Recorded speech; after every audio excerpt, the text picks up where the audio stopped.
merasakan nggak kalau menjadi saya itu bagaimana? Saya yang memesan kopi, saya yang dituduh membunuh teman saya sendiri dengan apalah caranya itu.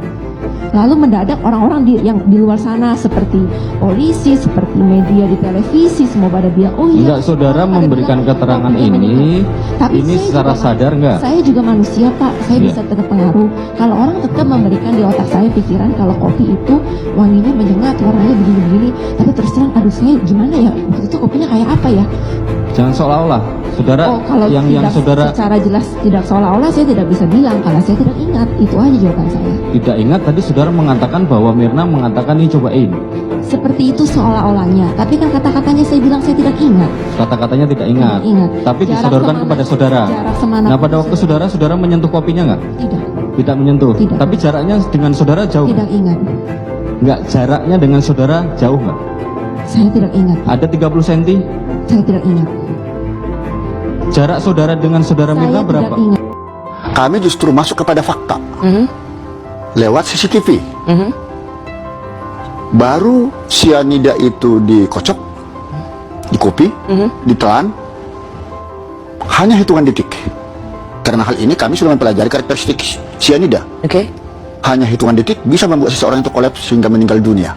Ini sekali lagi saya berterima kasih karena Anda bisa menjelaskan ini setelah 6 tahun kasus ini difonis. Lagi supaya jangan terputus rentetan itu. Nah, jadi dasar faktual ini yang paling urgen bagi kami. Faktanya dia mati seketika yang kondisinya sebelumnya sehat. Kalaupun dibilang entah bermacam ragam ini barang bukti, itu tidak menjadi peduli bagi kami. Itu karena Anda melihat fakta persidangan dari CCTV bahwa setelah ia meminum kopi Vietnam itu, maka tubuh Mirna langsung bereaksi, ia merasa kepanasan, ia kemudian langsung begitu cepat tidak sadarkan diri dan kemudian terbujur kaku. Kalau itu diduga pembunuhan, kok tidak ada otopsi? Jaksa minta dong, jangan diterima gitu loh. Ya, kalau hakim melihat, hakim kan atas nama Tuhan, wakil hakim memutuskan gitu loh.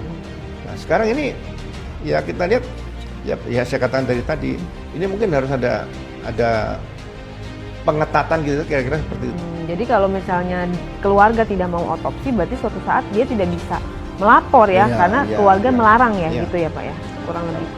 Kalau saya polisi, yakinkan keluarga bahwa ini korban. Justru polisi harus jeli, misalnya gini, ini keluarga kenapa ada yang meninggal tidak wajar kok dipaksa enggak? Nah, ini belajar psikologi sosial kan, panggil ahli psikologi yang psikologi forensik di TV kan. Nah, seperti apa nih? Bisa juga kan pembunuhan yang direncanakan oleh salah satu keluarga untuk bunuh ini kan bisa.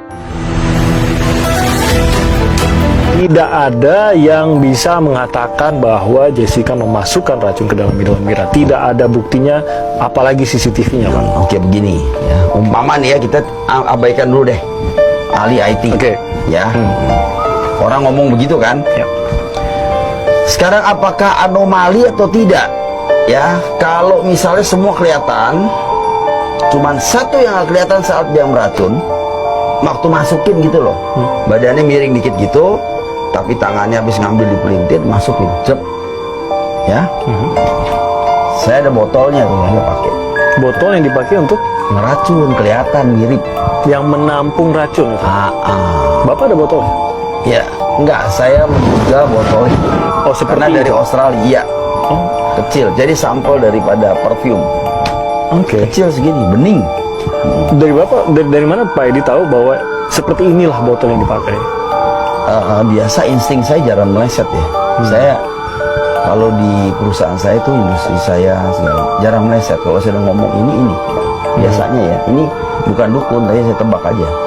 Dan Bapak menduga seperti itulah botol. Iya, buktinya nanti lihat aja Jessica, saya buktikan juga gitu. Yang tadi Bapak bilang dari Australia? Kita tidak lihat, tapi saya kok insting itu. Karena waktu saya tanya kepada ahli toksikologi, ini segini pas nggak? Pas. Wah, itu saya kaget tuh. Wah, pas. Waduh, kalau gitu tebakan saya benar nih kali. Jumlah yang masuk yaitu 15 gram per liter air. Nah, yang ada di kopi Mirna itu 2,98 sekian lah begitu. Ya karena kan sedikit kan kalau di gelas, kalau bukan seliter. Tidak sampai seliter. Kalau perlu aparat penegak hukum, polisi, jaksa yang tugas di bidang penegakan hukum, hakim pengadilan, main golf aja dilarang. Jangan sampai ketemu. Oh iya. Jadi memang benar-benar ada pembatasan, gitu loh. Jadi propam lihat kalau misalnya ada polisi akrab sama jaksa main golf, proses. Jadi ini sekat-sekat ini jangan tapi dilanggar. Belum gitu ada loh. di negeri ini belum ada. Belum pernah ada. Jadi kalau mau tegas betul ya jangan tegas setengah-setengah. Setengah-setengah ya, jangan mensla ya. Pada intinya yang disampaikan atau yang menjadi statement dari beliau dalam hal ini mantan Wakapolri, ada hal yang memang harus menjadi inti poinnya. Di saat keluarga korban tidak menghendaki adanya proses otopsi, seharusnya aparat institusi tertentu lebih jeli dan mempertanyakan ada apakah hingga proses otopsi itu tidak dilakukan. Karena ada teori kemungkinan bisa saja keluarga yang tidak menghendaki adanya otopsi adalah pelaku dari sebuah tindak kriminal. Sayangnya hal tersebut tidak pernah dipertanyakan pada tahun 2016. Sayangnya. Nah, pertanyaannya di saat kita menyadari bahwa hal tersebut ada yang tidak baik-baik saja, apakah kita akan terus diam atau akan tetap membiarkan hal tersebut bergulir dan ada kemungkinan ada J dan J di kemudian hari? Bahwa di dalam lambung walaupun sedikit begitu itu ada racun sianidanya 0, sekian, ya kan? Ya. Ya kan, setuju ada di dalamnya itu zat-zat lain kan?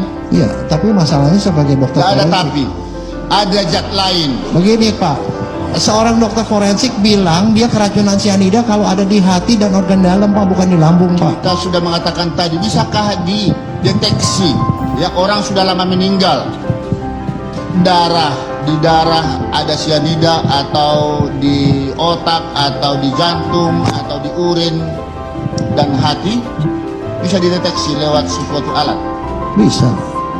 Alat apa itu? Itu tanya ke ahli kimia Pak, bukan saya Pak. Saya bukan Tapi ahli. bisa ya? Iya. Nanti ada ahli kimia Tapi forensik. kalau orang sudah lebih dahulu meninggal, ya itu tidak akan bisa dideteksi. Makanya ada hasilnya negatif kan? Pak, jangan dipaksa Pak. Kalau negatif ya negatif Pak. Tidak dipaksa. Jawaban saudara tinggal saya tidak bisa menjawab. Justru Pak ya, begini Pak, justru penghormatan saya yang sangat luar biasa pada rekan-rekan puslapor. Mereka jujur, negatif dibilang negatif Pak. Ya kita mesti hargai itu. Tapi kalau sebagai dokter forensik kalau bilang itu negatif, di hati negatif, ya negatif Pak. Justru karena saya mempercayai mereka, maka saya bilang kalau itu negatif berarti bukan cyanida. Yang lain apa? Saya tidak tahu.